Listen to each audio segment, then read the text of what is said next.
Good evening, members of the Council, officers and members of the public attending in person or watching online. Welcome to this annual Council meeting of Rother District Council. I am to take the chair, and I have. Are there any apologies for absence? Yes, Chair. Councillors Gordon and Maynard. Thank you. Are there members attending remotely tonight? Yes, Chair. Councillors Cooper and Giawan. And I have to remind those members attending remotely that they are unable to move, second or vote on any matter in accordance with our hybrid formal meeting protocol. Thank you. Agenda item number 3, election of Chair of Council. And this is the first substantive business tonight. Could I please have nominations for the appointment of a Chair of the Council? Councillor Bayliss.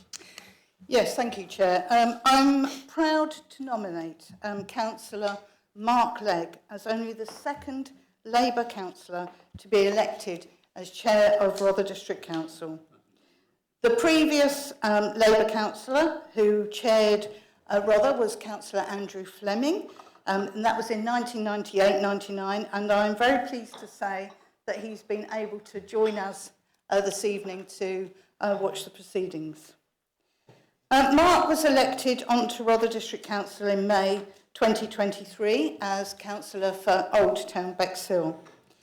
Like many people in the chamber this evening, he's a fairly recent arrival to Rother and Bexhill, having spent a lifetime working in various sectors across the southeast. Mark and his partner Jean discovered Bexhill, the jewel on the Sussex coast with its beautiful rural hinterland and wonderful people. And like many of us in the chamber, it wasn't long before he got involved in various organisations, including Bexhill Men's Shed, where along with others, he was a founder member. And to top all of that, he still works part-time as a rep and trainer for Unite the Union. With that background in public service and volunteering and his commitment to the community and its people, it was with enormous pleasure that I propose Mark as Chair of Rother District Council. I know he will serve us well, and I hope that I have my fellow councillors' support. Thank you. And is there a seconder? Councillor Delaney, do you wish to speak? Just briefly, just to echo Councillor Bayliss's comments about Mark. He's a fantastic representative for Old Town Walsham. He's an incredible and highly valued member of the Labour group. So I'll be very happy to second him as Chair of the Council. Thank you. Thank you very much. Are there any other nominations? There being no other nominations, I put it to the meeting that Councillor Legg be elected Chair of this Council.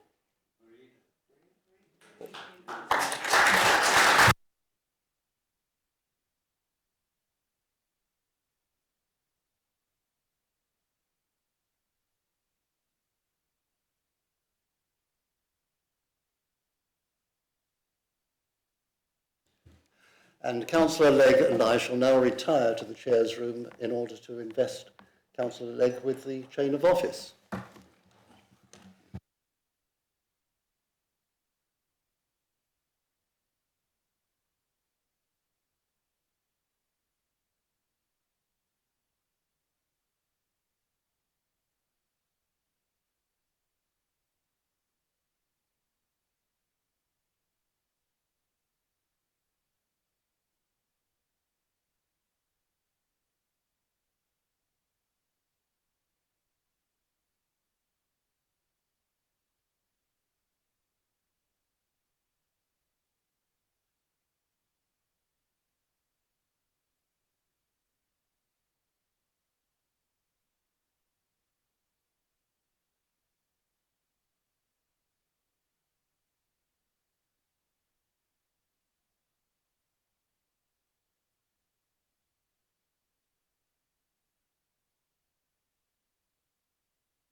Colby Legg, having been elected to the office of Chair of Council of Rother District Council, declare that I take that office upon myself and will duly and faithfully fulfil the duties of it according to the best of my judgment and ability.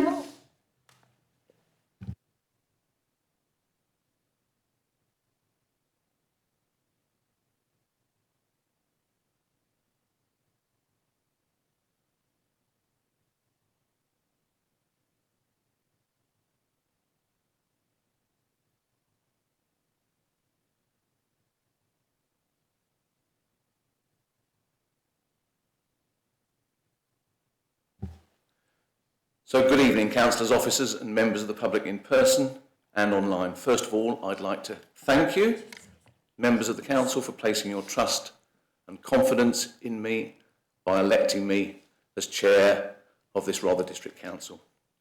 It's clearly a tremendous honour and one that I accept with great pride and humility. As my colleague, Councillor Bayliss, said, Rother is a remarkable district. From our historic towns and villages to our coastline, countryside and communities, we're fortunate to represent an area with such strong character and spirit. As chair, I hope to serve all members of this council fairly and respectfully, regardless of political perspective. Healthy debate is an essential part of democracy, but so too are courtesy, understanding, and a shared commitment to serving our residents to the very best of our ability. During my year as chair, I hope to promote community involvement, civic pride, and the value of public service. I also look forward to meeting residents, community groups, volunteers, and local organisations across the district who make such a positive difference to people's lives. I look forward to working with all of you in the year ahead. Thank you. Agenda item 9. Could I have nominations for the appointment of Vice Chair of the Council? Councillor Projek. Thank you. And many congratulations. And we look forward to your year in office. My job here is a very proud job, is to nominate Councillor Jimmy Stanger as your Vice Chair. Jimmy also got a lot of support when we proposed this earlier on, and I'm grateful for your support in this proposal. When you listen to Jimmy's background, it is quite extraordinary how far this man has come. He had a very deprived childhood in lots of ways, council house, poverty, homelessness even. And he actually survived all that and has become the amazing person that he is. He's a family man, first and foremost, runs a business, employs people, works so hard for his community. And one of his strengths is that he will support you totally in your job. And he will work cross-party. And he will include. And he will certainly one thing I know, I can guarantee, he's got the energy for this job. And so it is with great pleasure, and I know Jimmy is very proud to be nominated. With great pleasure, I nominate Councillor Jimmy Stanger.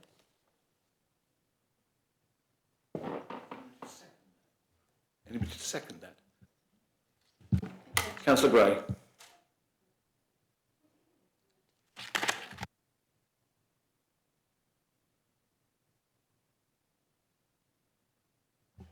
Thank you, Councillor Gray.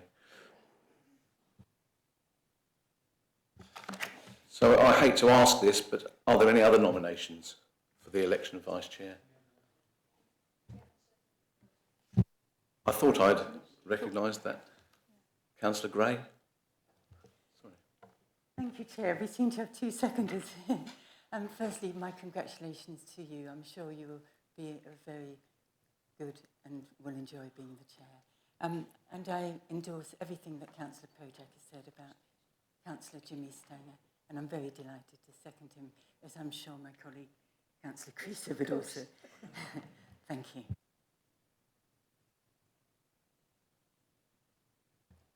So perhaps I ought to repeat the question. Are there any other nominations for the election of Vice Chair?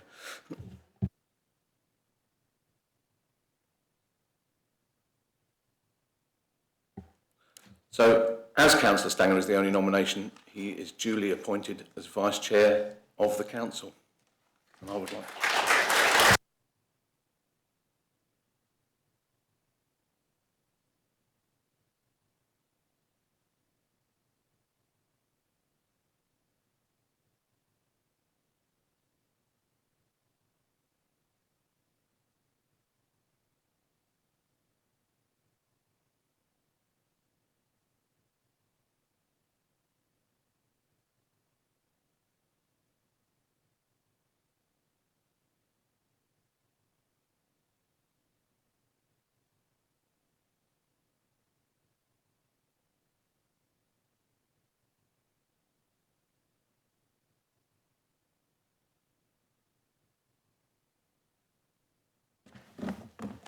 Thank you, colleagues. Anyway, so I, Jimmy Stanger, having been elected to the office of Vice Chair of the Council of Roveridge District Council, declare that I take the office upon myself and will duly and faithfully fulfil the duties of it according to the best of my judgment and ability.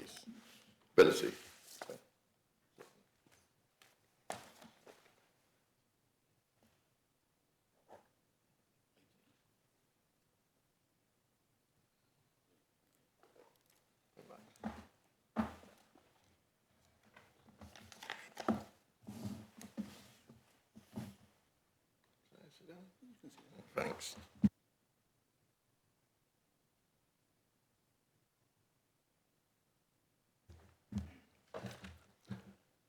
Council, do I have your approval to sign the minutes of the Council meeting held on the 23rd of February as a correct record of the proceedings? So moved. Any against?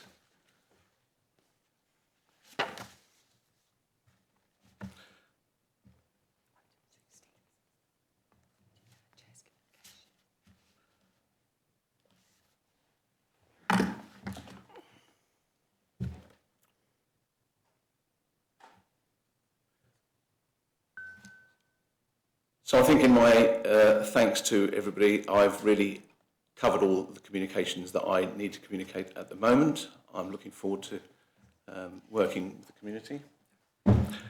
And also that I would like to welcome to the newly elected member for Ryan Winchelsea Ward, Councillor Daniel Bradley.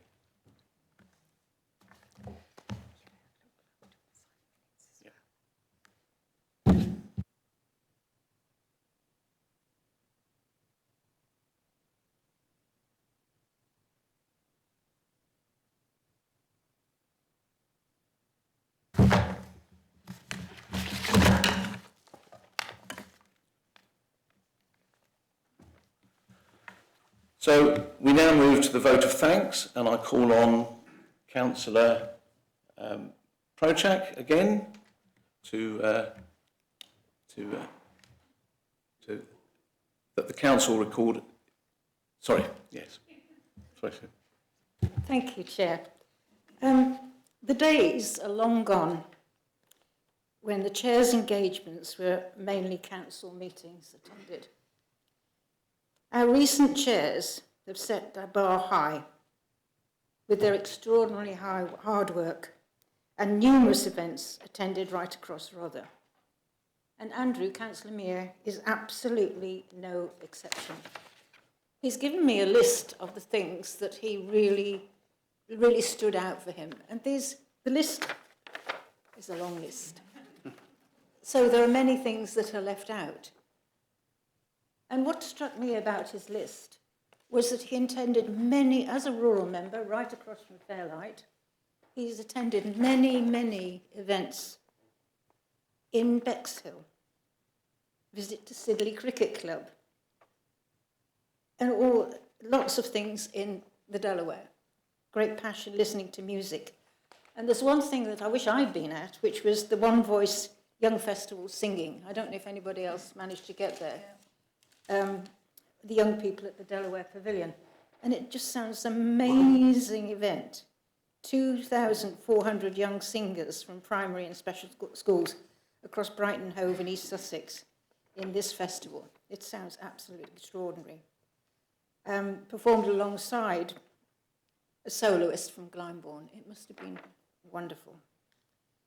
He also attended the inauguration of the Restore Clock at the Quakers Mill in Old Town in Bexhill, the volunteering fair at Bexhill College, which, if you remember, was initiated by ex-councillor Ling Langlands. He was very interested in how the school was run, seeing he hadn't been in a school for 50 years. But the most significant events were fairly recent. The one which I attended, along with Councillor Bayliss, was helping to open the new railway station building at Robertsbridge. And he was alongside Hugh Merriman and Lord Hendy and Susie Eddy Izzard. And then the other thing that he remembers stuck in his mind and will do is the funeral of 109-year-old Harry Waddingham at St Peter's in Bexhill. This was full military honours, as Harry Waddingham had been one of the few survivors when his ship was sunk at Dunkirk. He was then sent to Crete, and his ship also sunk there too, which is remarkable. So you've done great service across the whole of the district.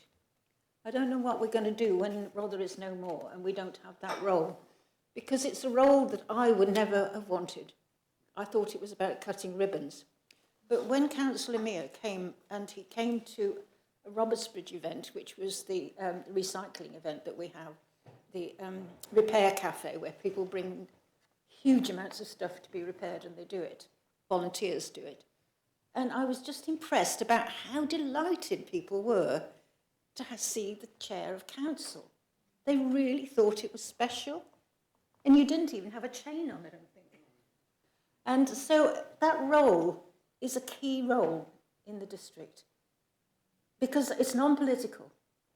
It brings people together and people feel special. And that's a really good role.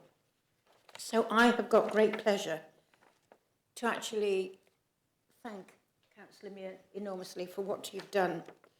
And I was thinking about the motion, which I think is that the council record its gratitude to Councillor Andrew Mear for his conscientious and impartial discharge of his duties of the chair during his term of office. And I was trying to think of all the adjectives that I would use to describe Councillor Mear. I think he does his homework, so he never goes somewhere where he doesn't know what he's supposed to be doing or being pointed in the right direction. He always strikes the right tone. He gave the speech at the opening of the railway. It was just the right tone. Hard-working, definitely. Extremely conscientious and scrupulously fair. So it is with great pleasure and honour I have to thank you for all that work and all the reputation you have given for Rother District Council. Thank you.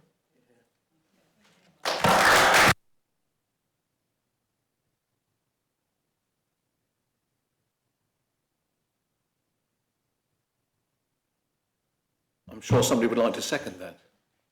Councillor Cook. Thank you very much, Chairman. As a past chair myself, I know what a lot of work goes into being chair of council, of steering the councillors and the council business, but also of being out in the community, meeting and greeting people. And Councillor Mear has done all this with dignity and diligence. And I would also like to second the vote of thanks to Councillor Mear for his year as chair of Rother District Council. Thank you, sir. Thank you, Councillor Cook. Is there anybody else that would like to?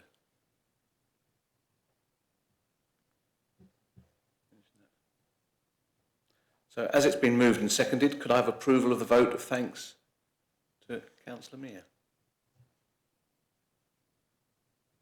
Thank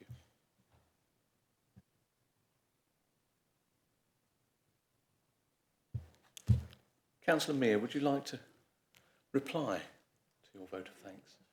Oh, thank you, Chair. I'm no longer used to standing to speak. I shall have to get used to it and speaking from the back row. Thank you very much, and thank you, Councillors Prochak and Cook, for your very, very kind words, which have caused me to blush quite considerably. And I would also like to congratulate Mark Legg, Councillor Mark Legg.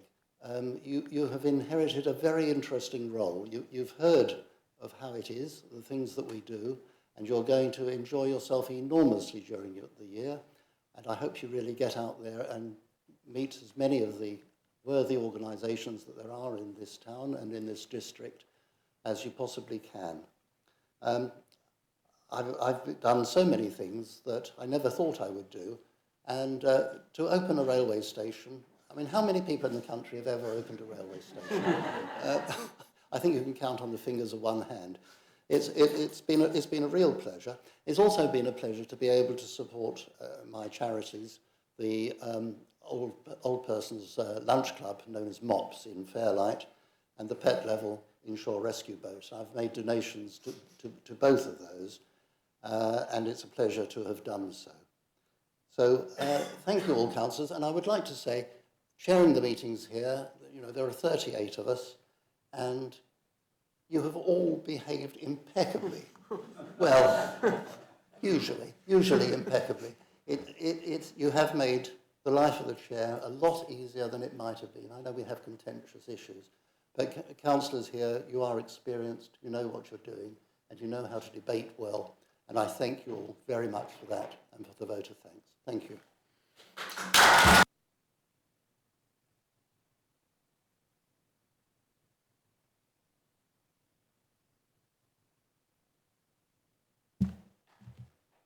Thank you, Councillor Mear. Andrew, just before we move on to agenda item 20, I just wanted to say that I had already forgotten that the charity that I would like to support in the coming year is Bexhill Men's Shed, which I helped to set up. So although there are many worthy charities in the district, that was the one that I felt I should support the most. So thank you. So agenda item 20, which is the appointment of deputy leaders. Can I call on Councillor Oliver? Thank you, Chair, and my congratulations to you in accepting the position of Chair of Rother District Council.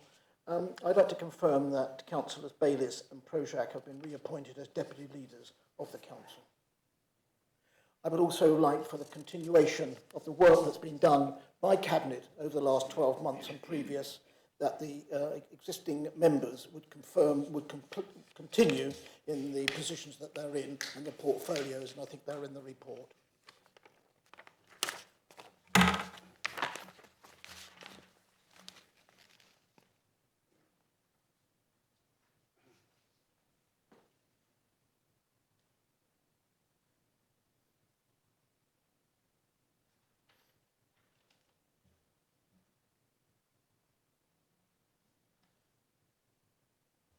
Thank you very much, Councillor Oliver. Would you like me to continue with item 22? So I am reliably informed that I should announce the fact that it is agenda item 22. Thank you. So coming to agenda item 22, can I call on Councillor Oliver? Thank you, Chair. I'd like to confirm that Councillors Field and Timpey have been reappointed as the Council's representatives on the Joint Waste and Recycling Committee, with Councillors Colleen and Rathbone Ariel as substitutes. Thank you. And for agenda item 23, I would again like to call on Councillor Oliver. Appointment of Cabinet spokespersons. I'd like to confirm that Councillors Clark and Gray have been reappointed as Cabinet spokespersons on older persons and promoting livable neighbourhoods, cycling, wheeling and walking, respectively, and that Councillors Byrne and Stanger are the Armed Forces and Neurodiversity Champions, respectively. Thank you, Councillor Oliver. Moving on to agenda item 24, appointments to the Property and Service Investment and Disposal Panel. Councillor Oliver. Thank you, Chair. I'd like to confirm that Councillors Bayliss, Jeoan, and Projak, Oliver, that's me, Osborne and Thomas have been reappointed as members of the Property and Service Investment and Disposal Panel.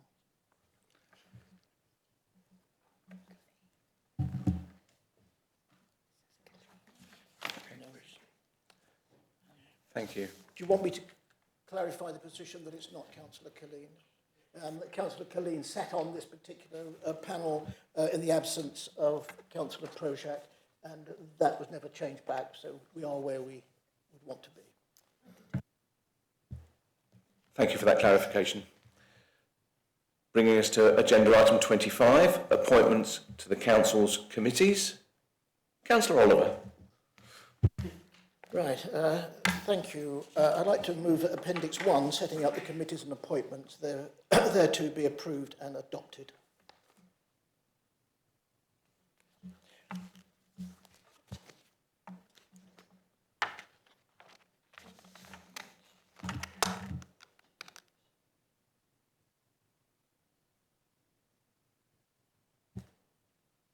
Can I call on Councillor Oliver for an amendment via Appendix 1? Thank you, Chair.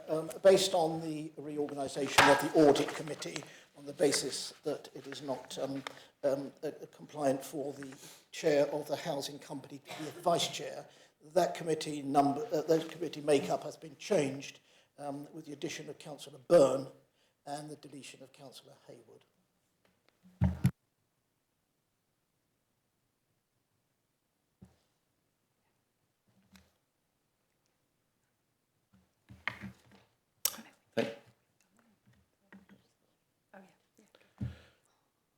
So, as the allocation of committee seats doesn't strictly accord with the political balance requirements, a NEM-con vote will be required, i.e. no member voting against. I'll now put that to the vote. All those in favour?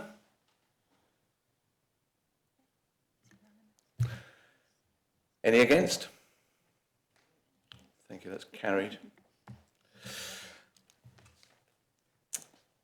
Agenda item 26. Disclosure of interests and dispensations.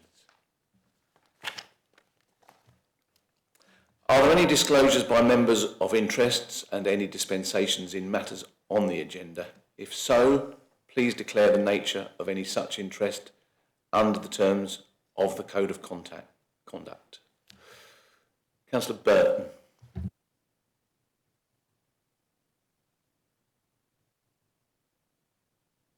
Thank you. Thank you. Regarding item 27, I'd like to declare a pecuniary interest for this item. Thank you, Councillor Burton. Councillor Osborne. Thank you, Chairman. I need to declare a personal and prejudicial interest in agenda item CB 2581 as a landlord. Thank you. Thank you, Councillor Osborne. Councillor Ganley. Thank you, Chairman. I declare a personal, prejudicial and pecuniary interest in item 27 as a landlord, and I shall leave the chamber while that item is being discussed. Thank you, Councillor Ganley.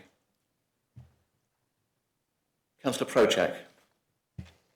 Thank you, Chair. Similar to Councillor Osborne as a landlord, and I too shall leave the chamber.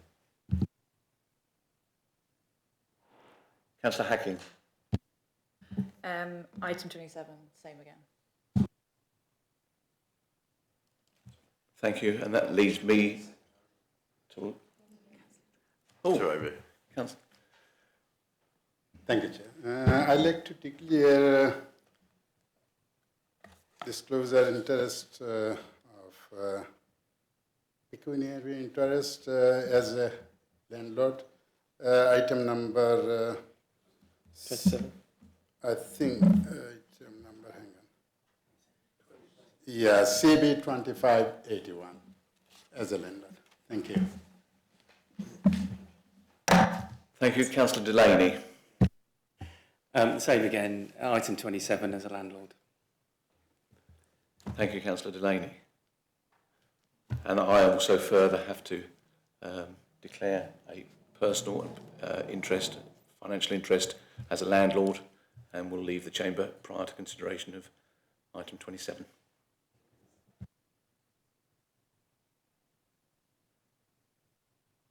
Are there any further disclosures?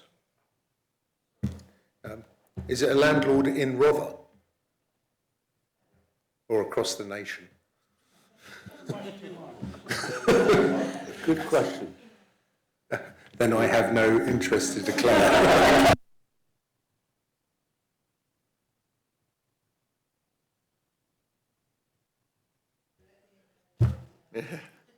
So I have to say members are reminded to reiterate interests at the time the matter is discussed.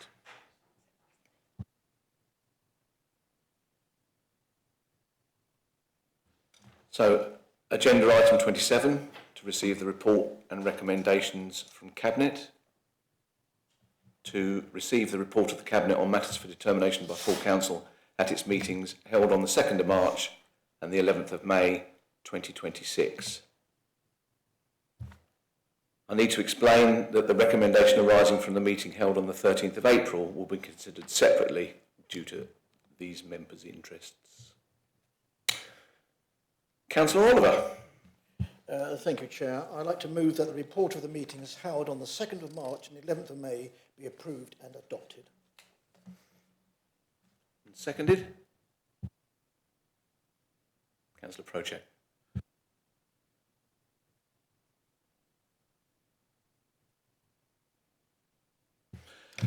I shall now call over the reports. If a report minute is not reserved for discussion, it will automatically be approved without debate. If members want to speak to and or amend any recommendations, they must reserve the minute when I call out the minute number. If members wish to reserve an item for discussion, please indicate as I call over.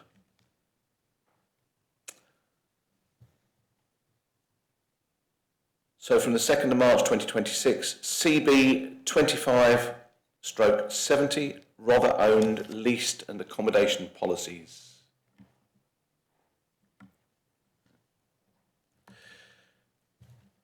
From the 11th of May 2026, CB 25/89, Capital, Investment and Treasury Management Strategy 26/27.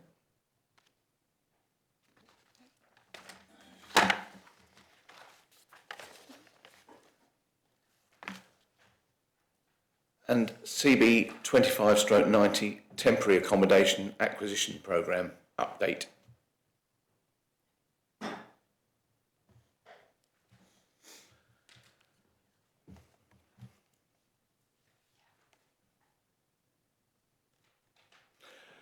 As none of the minutes I have been reserved for discussion and they've been moved and seconded, I shall now put the motion to the vote. This means that all the Cabinet recommendations are approved without discussion. All those in favour? Thank you. Any against? Any abstentions? That's carried.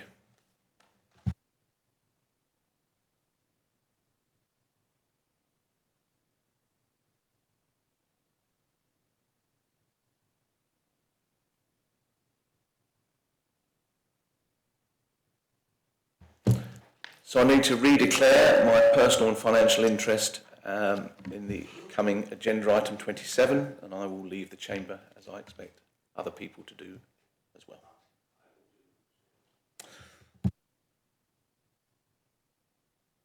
Chair, could I ask a point of information? If it's not called over, then we don't debate. Do we have to leave the room? Advice. Monitoring officer's advice. We may be back very soon.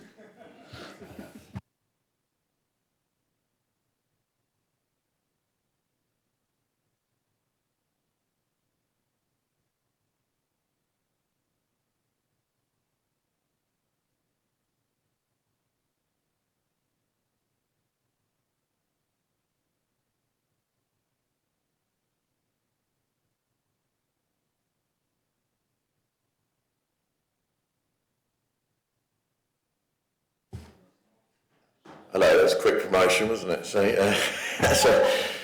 agenda item 27, to receive the report and recommendation from Cabinet.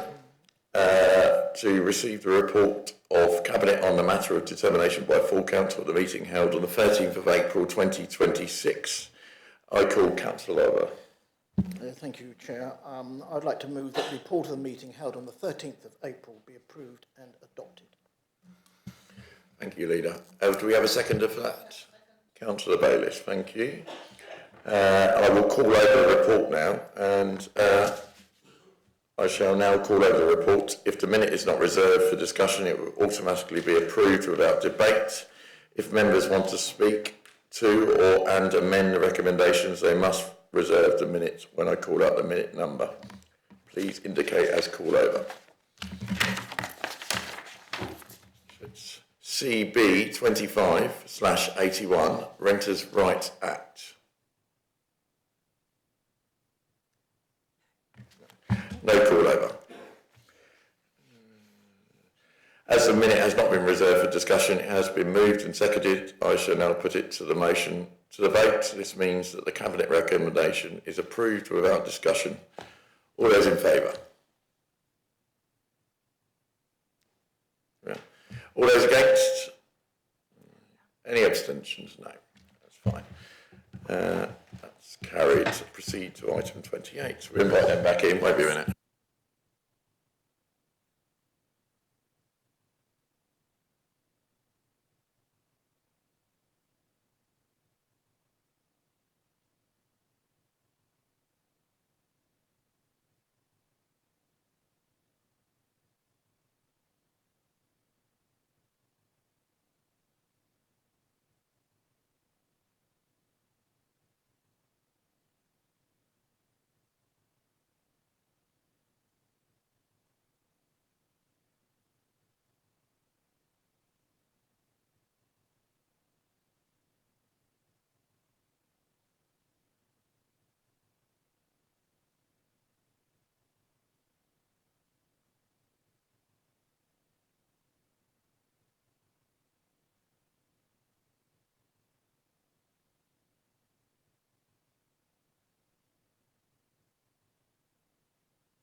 Which brings us to agenda item 28, to receive the report of the Leader of the Council on key decisions determined under special urgency provisions.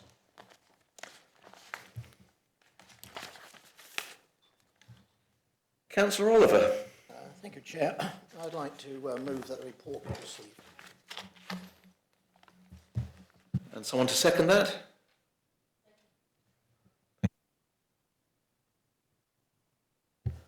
I'll now put the motion to the vote. All those in favour? Any against? Any abstentions? So that's carried.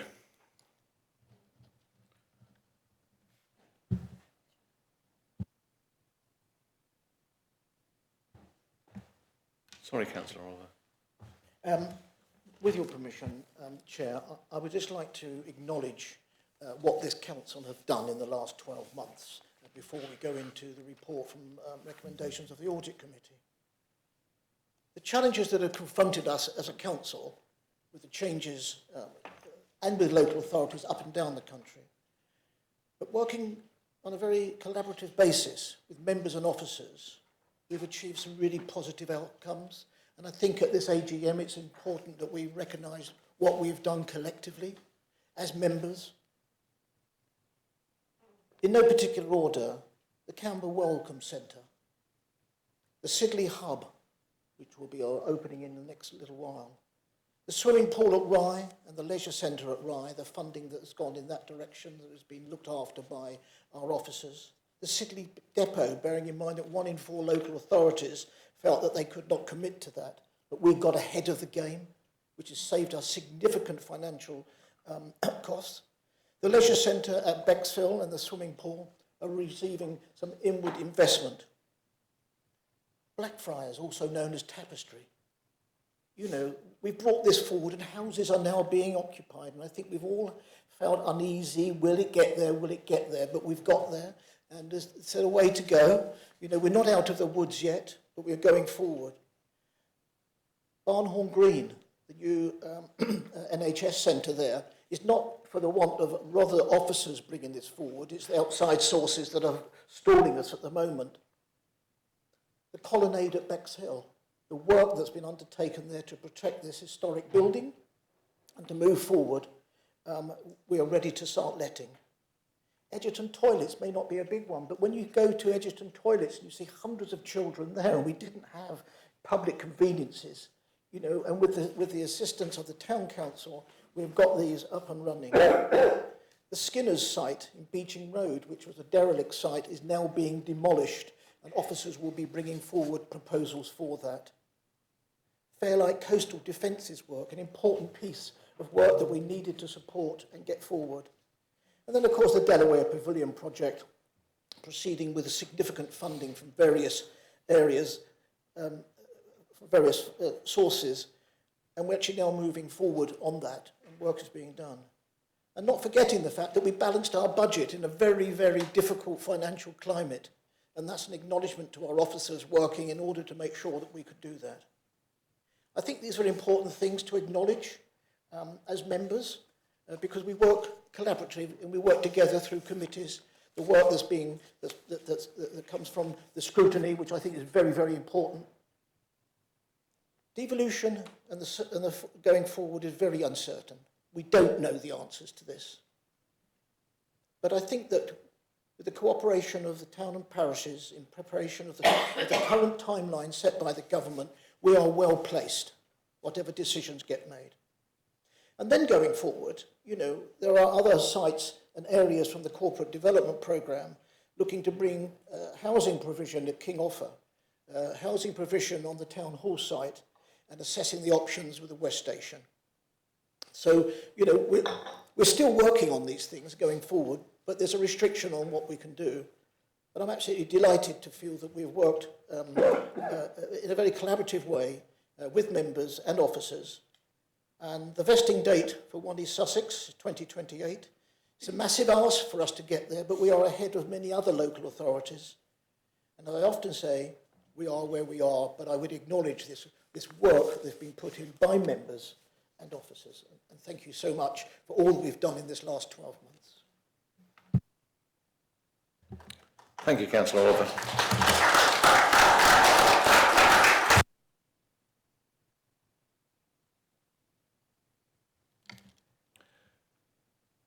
Agenda item 29, to receive the report and recommendations from the Audit Committee. Councillor John Barnes.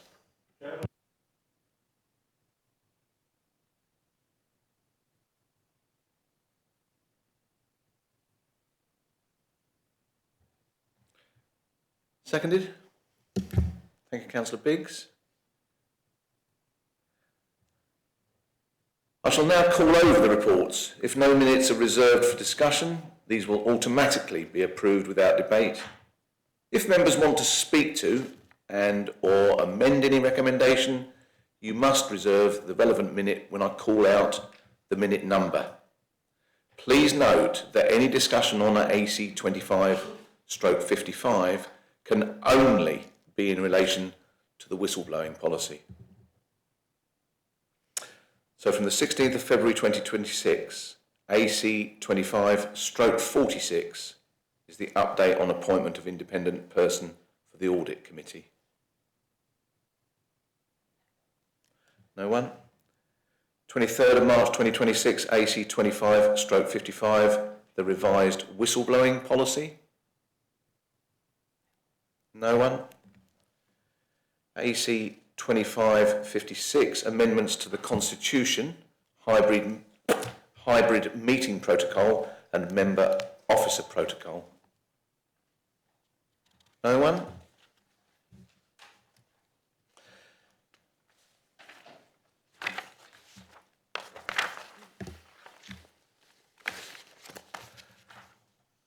As none of the minutes have been reserved for discussion and they've been moved and seconded, I shall now put the motion to the vote. This means that all the Audit Committee recommendations are approved without discussion. All those in favour? Yep. Any against? Any abstentions? Thank you, that's carried.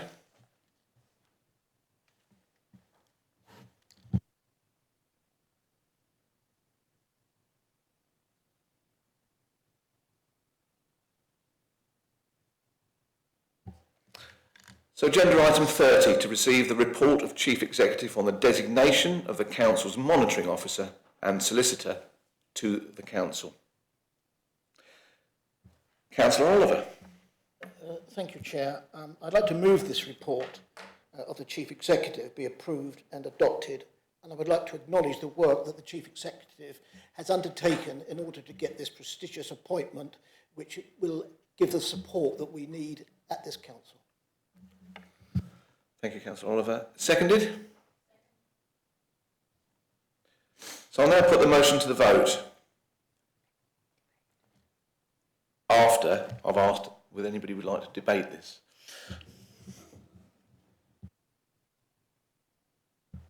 There you are, I gave you the opportunity. I'll now put that motion to the vote. All those in favour? Any against? Any abstentions? That's carried.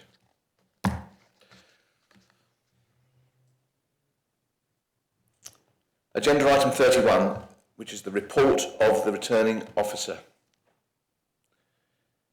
Councillor Oliver. Thank you, Chair. I'd like to move the report of the Chief Executive as returning officer on the district by-election held on the 7th of May 2026 be received.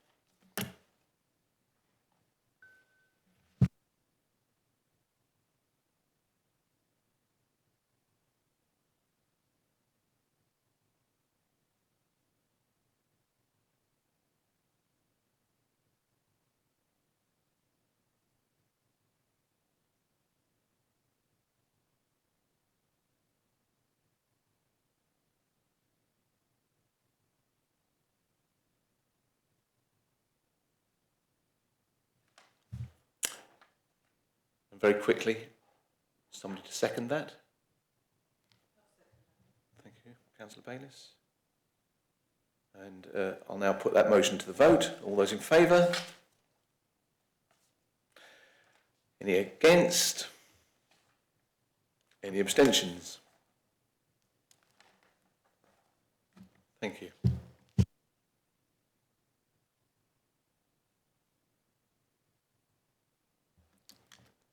Agenda item 32, to receive the report on appointments to outside bodies. And I'd like to call on Councillor Oliver.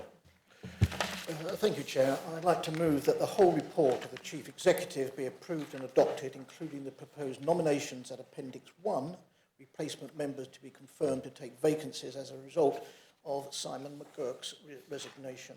That is Dungeness Power Station, Site Stakeholder Group, Harbour of Rye Advisory Committee, and Romney Marsh Partnership, Rye Harbour Nature Reserve and Management Committee. And I believe that our new councillor who's joined us this evening is excited by those appointments.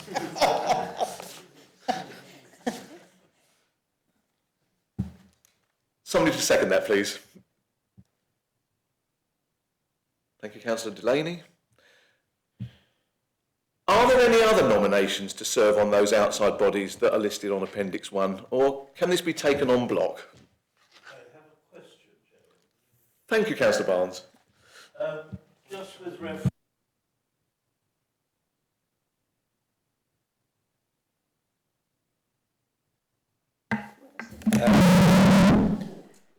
It's very nice of our MPs to take on the entire load, but the A21 is such a key strategic link for our authority.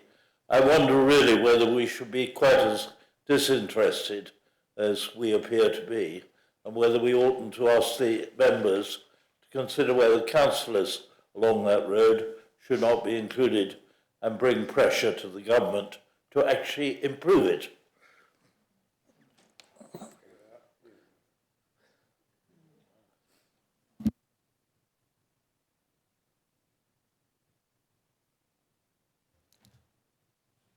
Thank you very much, Councillor Barnes. I've just been advised that it's not that we are not interested, it is the fact that there is not a seat there. So, there's not a seat there. We no longer have to appoint to that. And we no longer have to appoint to that. So, are there any other... No, we've done that.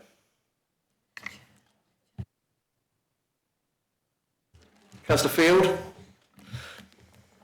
Thank you, Chair. In support of Councillor Barnes, I do find it rather curious that we haven't been offered a seat. I used to attend this as part of my portfolio responsibilities, and I realise the group has been shrinking as the appointments have moved south, but there is still a very great need for coordination between us, the Secretary of State and his department, and the MPs who represent us to get this work done. I wonder if there's any way we can object to the fact that we haven't been offered at least one seat, if not 2 or 3. Thank you, Councillor Field. Councillor Mary Barnes. Thank you, Chair. As a member for Hurst Green, and for anyone who has been unlucky enough to try and drive from Hastings to along, well, when they get to Hurst Green, you could be waiting anything up to 40 minutes to get through. At the risk of boring the council, I would just like to say that we've had a fairly torrid time when dealing with the Highway Authority because they have not taken no for an answer. We've had meetings of the community absolutely adamantly opposed to what they're doing, but they're putting in traffic lights and they're, in our opinion, thoroughly urbanising the whole of the centre of Hurst Green. I think it's absolutely vital that we have a say in what goes on the A21. This is a really good example of where we could be missing out. So I would really like to perhaps persuade the authorities that we really do need that seat on that body. Thank you.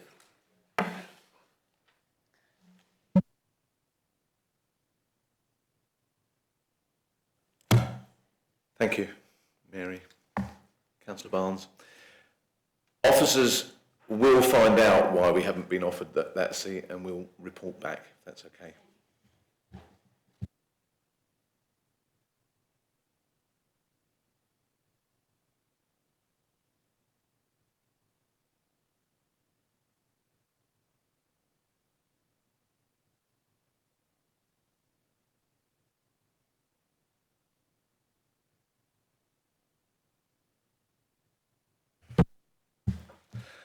I'll now put that motion to the vote. All those in favour? Any against? Any abstentions? And that is carried.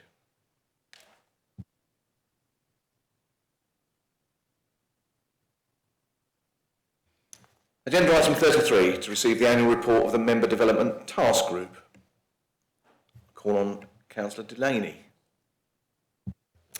Thank you, Chair. I would like to move the annual report of the Member Development Task Group. Thank you. Someone a second? Thank you, Councillor Bayliss. Anybody would like to comment? Councillor Coleman. Yeah, thank you, Chair. Just a quick one as the sort of former member development champion, just to commend Councillor Delaney on taking over the post so dutifully. I think looking forward to the sort of the unitarisation, is that the way to say it, of everything. I think our strength, one of our big strengths as an authority, is in our amazing member development programme. And I think going forward, that's one of those like success stories that we can bring to that new authority to share with them, sort of those, the wonderful way that we make sure every member is prepared and fully trained and able to take part of their responsibility effectively. And a lot of that thanks goes to Lisa and Julie as well for shepherding that committee so dutifully. So yeah, thank you, Chair. Thank you, Councillor Coleman. Anyone else? Councillor Oliver. Thank you, Chair. I just really wanted to echo those thoughts with regard to the work that's been put in by officers.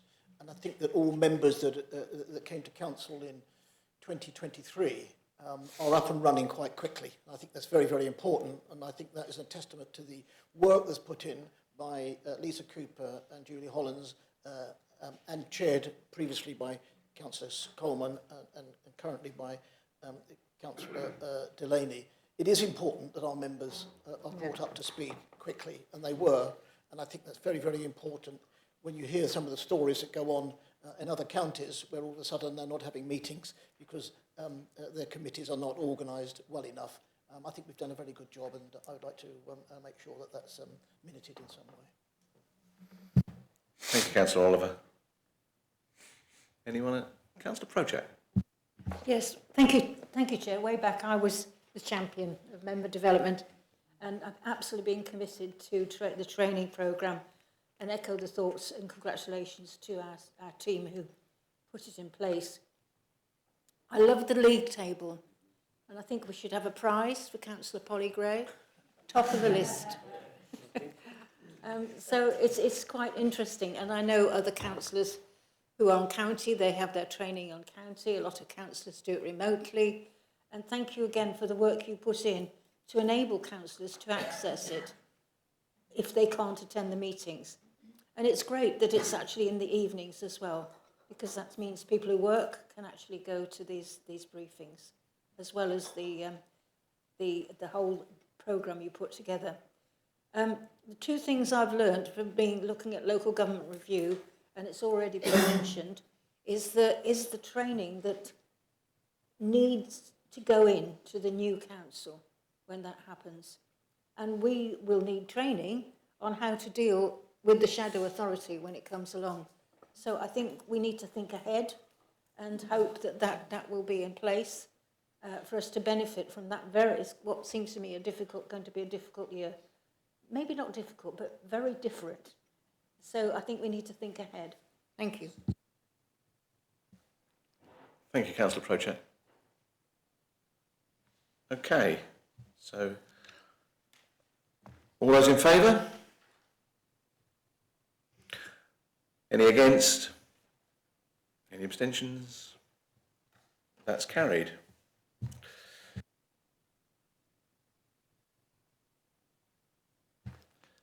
Agenda item 34, to receive the annual report of the Overview and Scrutiny Committee. Councillor Osborne. Thank you, Chairman. I'll start by congratulating both yourself and Councillor Stanger on your newly elevated positions. Report of scrutiny, I shan't read it out because it's fairly long, so hopefully you've all read it. You'll see that we did actually have a call-in this year, which resulted in an additional meeting with members of the public and invited people to speak to us, and decisions were changed, so scrutiny does work. What I will do, I will just say, pay tribute to members on the committee, in particular Councillor Cook, who's acted as Vice Chairman now for 5 years, maybe longer than that even, long time, and I thank the officers for their attendance at the meetings and their insights and work that's carried out. Particular thanks to Louise, who wrote this report and scribes for us. So thank you very much, Chairman. I'll move that the report be noted. Thank you. A seconder? Thank you. Councillor Creaser.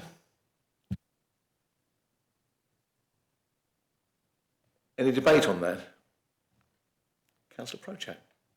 Thank you. I just want to congratulate Councillor Osborne and Councillor Cook, because I think that their work has been done so scrupulously that it has made our job on Cabinet better. And we always wanted that the scrutiny be chaired by opposition, and Councillor Osborne has done this superbly, being very open, including everybody. So thank you all for your work. Thank you. Councillor Oliver. Thank you, Chair. Yeah, I would just echo that. And I know that officers acknowledge the work that scrutiny puts together. in order to frame and bring forward the reports to Cabinet. So it is an important function, and it's a function that does work at this council, and I think that we're indebted to the chair and the members of that committee that make it work. Thank you. Thank you. All those in favour? Any against? No abstentions? That's carried. Item 35, motion to council. So in accordance with Council Procedure Rule 13, consideration will be given to the motion to council which has been submitted by Councillor Field as detailed in the agenda. As a reminder, motions can only be debated for a maximum period of 30 minutes per motion and in general 3 minutes per comment. Councillor Field. Thank you. Sorry to interrupt. I would rise to actually request a recorded vote on this and ask 4 members to stand up to actually confirm the recorded vote. Thank you.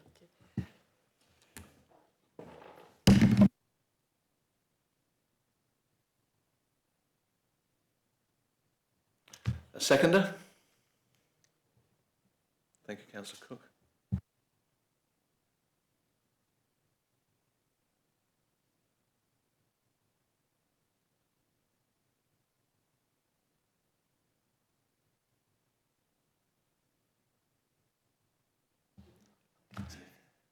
Sorry, Councillor Field, I need to call on you to move that. Yes, formally before I speak, or...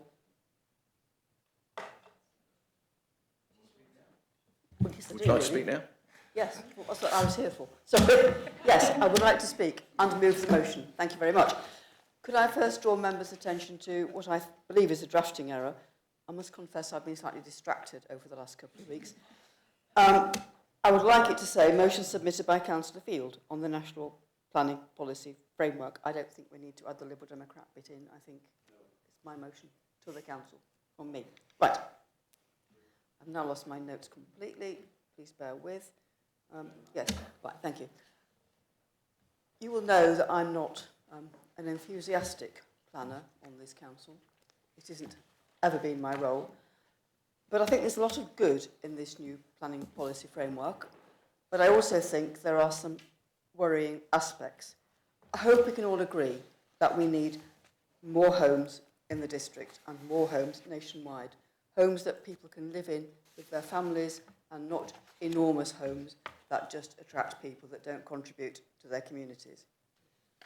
I think that the priority must be not just building homes, but actually building out extant planning consents, of which there are, I understand, hundreds of thousands. And if they were built, then we wouldn't have this problem in this district, of where to put new homes. And I realise this will redefine the relationship between developers and government, but I think it needs tackling and doing. One of the things that worried me in this was a phrase that said that the government wants certainty for applicants. This worries me enormously, because it appears to remove the ability of local communities in the shape of their elected representatives to have any input in the planning process. It talks about modernising committees by removing their powers. I don't think that is the same thing. It also claims to want more rural social housing, but wanting to improve viability. And we've all sat in this chamber and watched planning committees where viability considerations have actually removed the rural social housing from planning applications. And I can think of an application in Battle where this happened. The homes are built, there are no social homes, and the homes aren't being sold either. I think there's a balance to be struck, and I don't think that covers it. What I really wanted to talk about, though, was it also talks about climate change, which is a good thing. I think we're very glad that the government wants to address the climate crisis in this country. It talks about 5 things. It talks about sustainable transport, which will become, I believe, the job of the mayor in a couple of years' time, which I also believe is a good thing if it can be sustainable and coordinated. It wants design to conserve energy, and I would, in this instance, very close to home, reference Blackfriars, where the homes all have heat pumps in them. They're very energy conscious, and they are affordable. And affordability, as we all know, isn't just about a house and what it costs to buy. It's about what it costs to live in. It's easier to find the money to buy a house than it is to find the money to run a house that's very expensive to do so. It talks about reusing materials and structures, which I think is a good thing, and it talks about protecting and restoring habitats and restricting the use of fossil fuel extraction. Now, all of these, I believe, are extremely laudable aims. I would argue, though, that the people best placed to implement all these are local communities and local councils. We know our areas, we know what's possible, and we know what we can do. We know which businesses can support these aims and use the opportunities to grow local economies. The stated aim of this planning policy framework is to improve growth and house building. And I think that this top-down approach is very directive, and actually it inhibits the stated aim of growth, because if we aren't allowed to do more than the government minima, then we are stopping the growth. We're stopping the development of the industries which would support sustainable building. And not allowing communities to exceed BNG requirements and net zero building construction just demonstrates, in my mind, a lack of trust in local authorities and a lack of trust in local councils. And we have existed for a very long time, and we have been voted for by our communities to do what is best for our communities. And although I think we differ sometimes on how we do things, I believe that every single one of us here has the best interest of our communities at heart, and I think we should be fighting for that and not allowing ourselves to have our policies directed. So I'm not going to read out points A, B, C and D, because they're there, self-explanatory, and you can all read. But I would just ask you to support this motion. Thank you, Councillor Field. Seconder? Thank you, Councillor Gray. Thank you, Chair. On behalf of the Green Group, we're very happy to support this motion. Regardless of which government is in power, we should do our utmost to tackle the two most pressing crises facing us today, which is the cost of living crisis and the climate crisis. And I do feel that this motion does help towards both of those aims. I hope members will overcome any political alliances and support this motion for the common good. Thank you.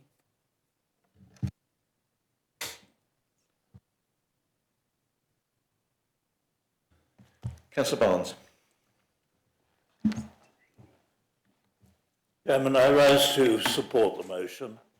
I'm sorry in a sense that the words Green and Liberal were brought in the first place, because many of us actually feel that what is happening with the MPPF is actually an abuse of local democracy and a top-down exercise, which actually will go far to create the opposition which they want to do away with.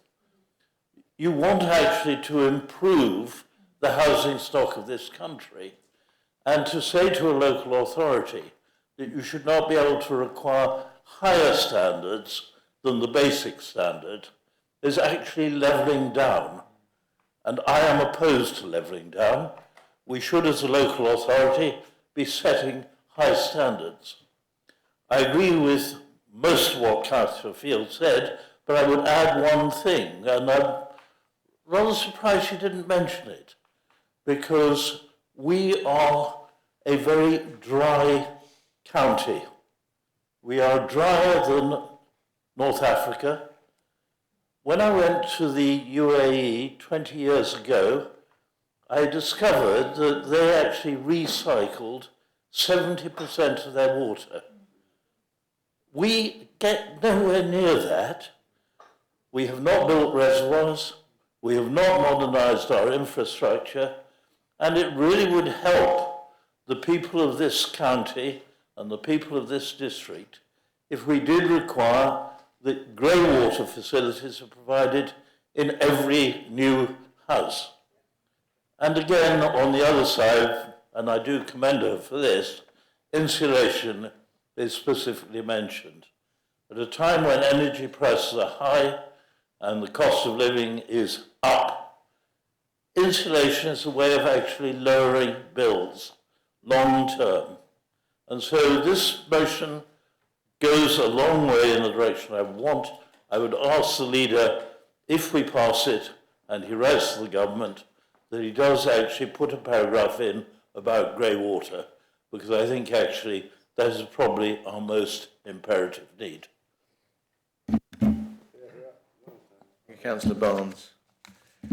Councillor McLaren.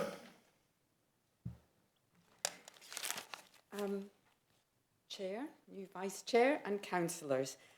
Like most of you, I've had a great opportunity over recent weeks to talk to many, many residents, and the topic of housing development is almost always top of the list. We've had local plan consultations, we've had annual town and parish meetings all recently, and of course plenty of door knocking. What I've heard time and again is that residents want to see the provision of new homes, especially affordable homes and especially for families with local connections. The residents of my ward of Catsfield and Crowhurst love their villages and their surrounding countryside.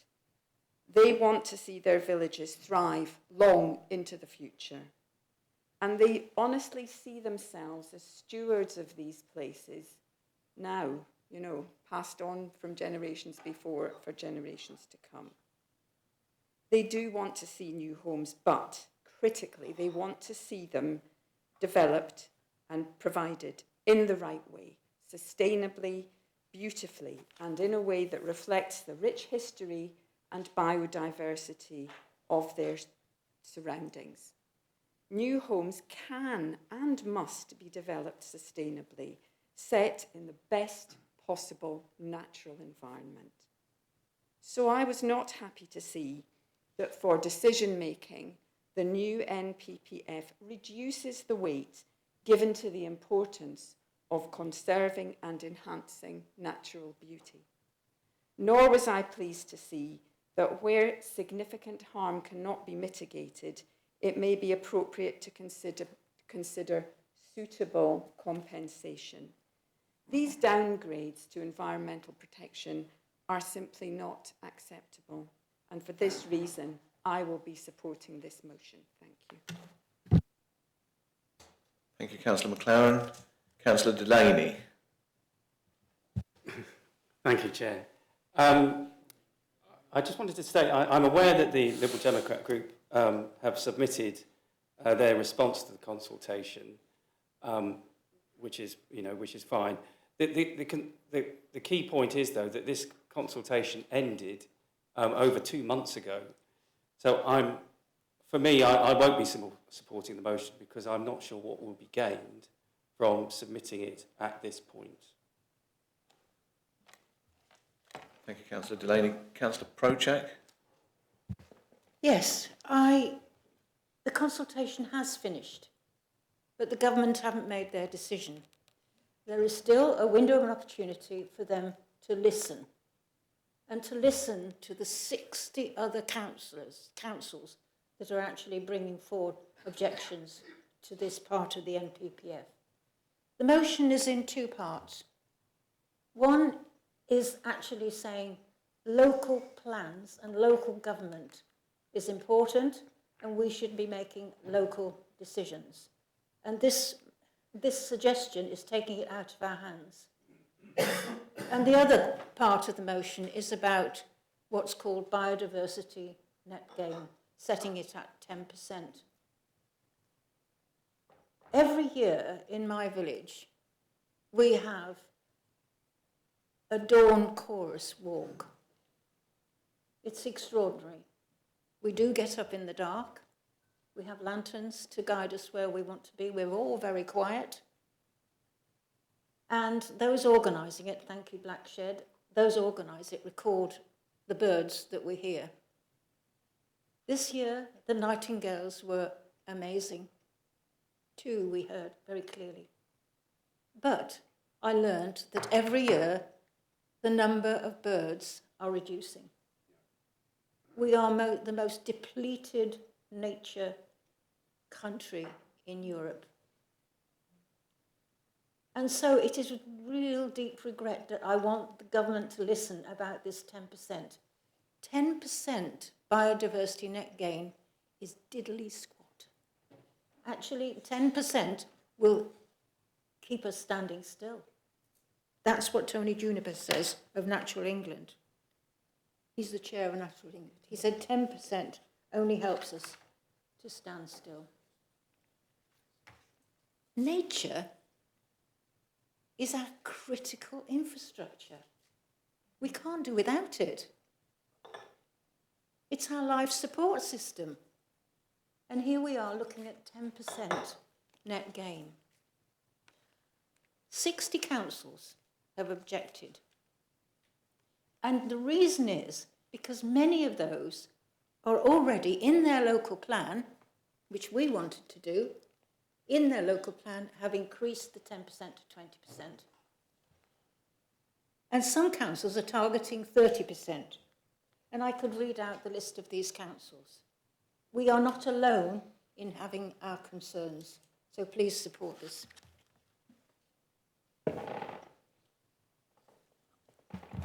Thank you, Councillor Prochak. Councillor Coleman. Thank you, Chair. I think Councillor Delaney said most of what I wanted to say. I think Councillor Field spoke very eloquently about these issues, and I certainly welcome her saying about the need for housing.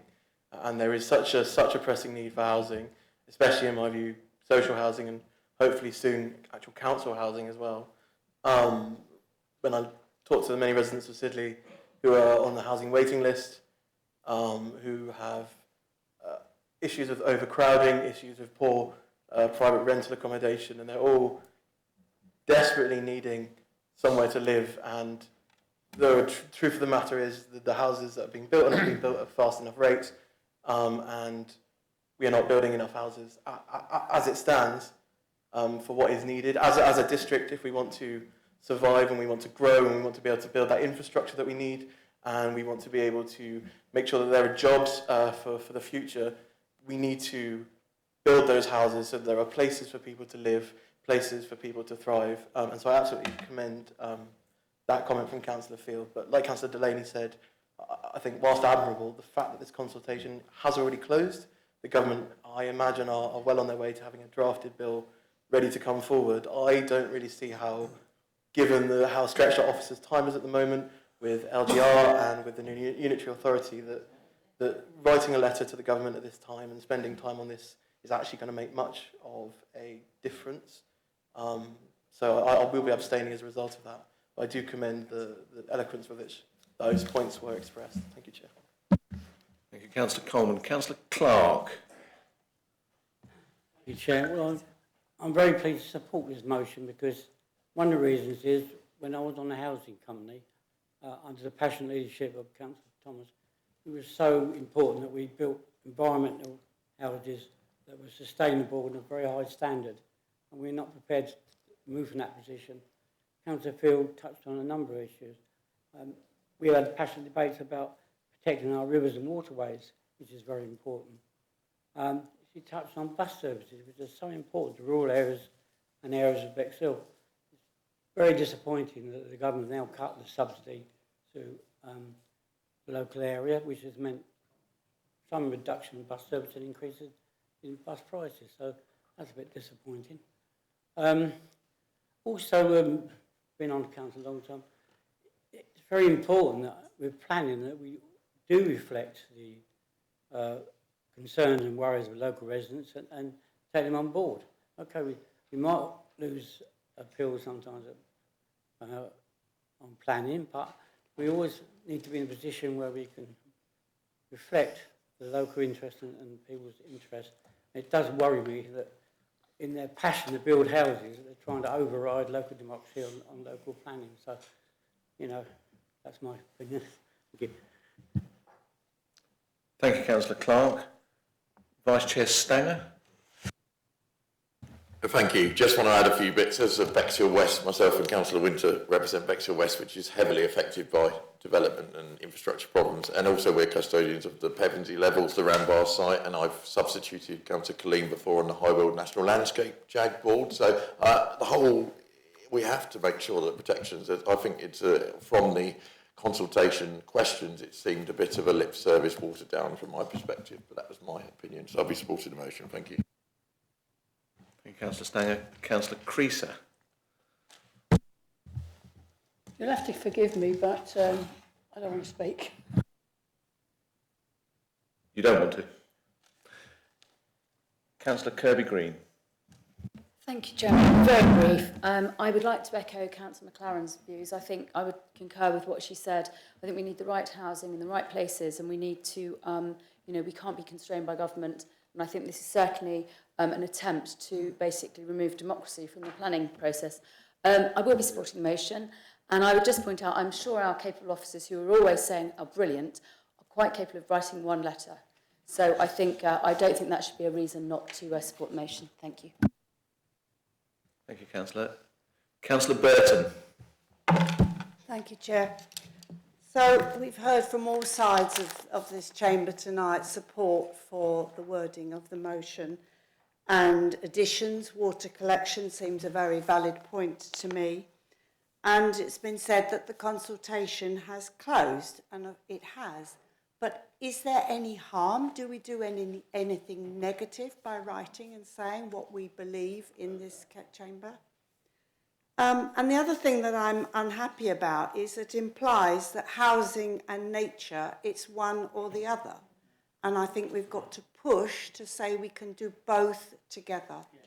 So I will be supporting this motion. Thank you, Councillor. Councillor Drayson, did you want to? Councillor Byrne put his hand up several times and you missed him, so I was trying to attract his attention and he stopped putting his hand up. Councillor Byrne. Thank you, Chair. I found myself very conflicted with this motion. On the one hand, we do need housing. And I'm looking at how this would play out. If this was adopted word for word, how would it play out? And it says, building to higher standards has been shown to be technically, legally and financially viable. Now, in a world with building materials going up and down, with energy costs going up and down, how anyone can make that statement about a house that hasn't been built yet, I just don't see. Now, I fully support all the aims, but I can see certain councils using a phrase like, we're building to a higher standard, to essentially circumvent the provision of housing, and especially social housing, in rural areas. I've always felt what is needed. I mean, I deplore this idea that everyone who lives in a village is seeing it added to and added to and added to piecemeal. I think that's dreadful. We need someone to grasp the issue and maybe go for something like new towns, like Harlow and Bracknell, even Milton Keynes were. They were great ideas and they worked very well. So I shall abstain on this motion. And as I do say, I'm not abstaining because I can't be bothered to look at it. But I'm abstaining because I can't see. It's a lovely motion. If only we could have all the things would be great. But I see some of the elements of this working against each other and essentially being just not able to join up the dots in some cases. So I shall be abstaining. Thank you, Chair. Thank you, Councillor.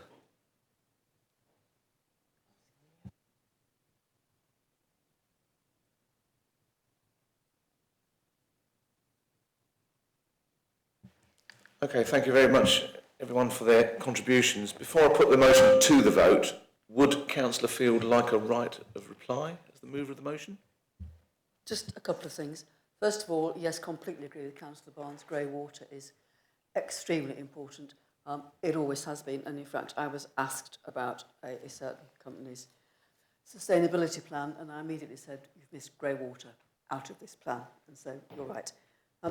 I would like to stress, though, as several councillors have said, this isn't responding to the consultation. This is in addition to the consultation and in support of those councillors who have already lodged similar objections. And we all know that legislation gets revised all the way through its passage through Parliament until eventually it gets signed off by the King. So it is never too late, and it's never too late until it's the end. Thank you. Thank you, Councillor Field. So a recorded vote has been asked for, so I'll hand over to Lisa. Thank you, Chairman. Members, I shall call out your name alphabetically. Please answer for, against or abstain. John Barnes. For the motion. Mary Barnes. For. Bayliss. Abstain. Biggs. For. Bradley. For. Burton. For. Byrne.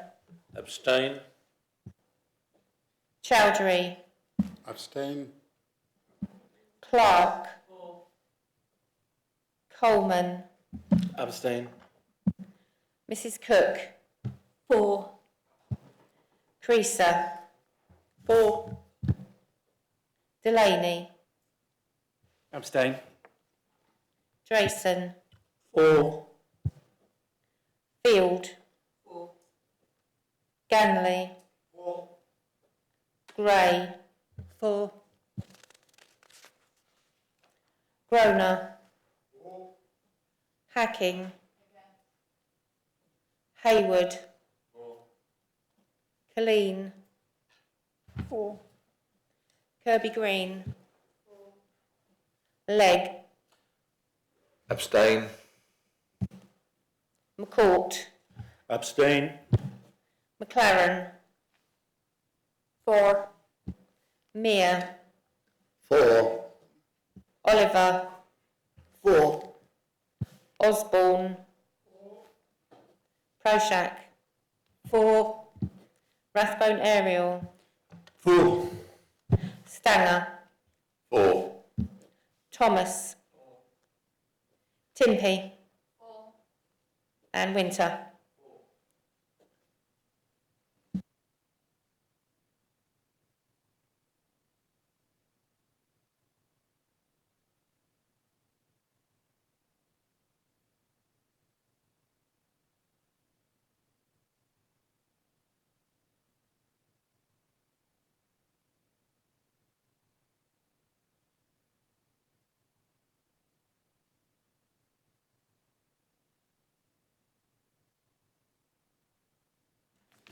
So with 26 votes for, 1 vote against and 7 abstentions, that is carried.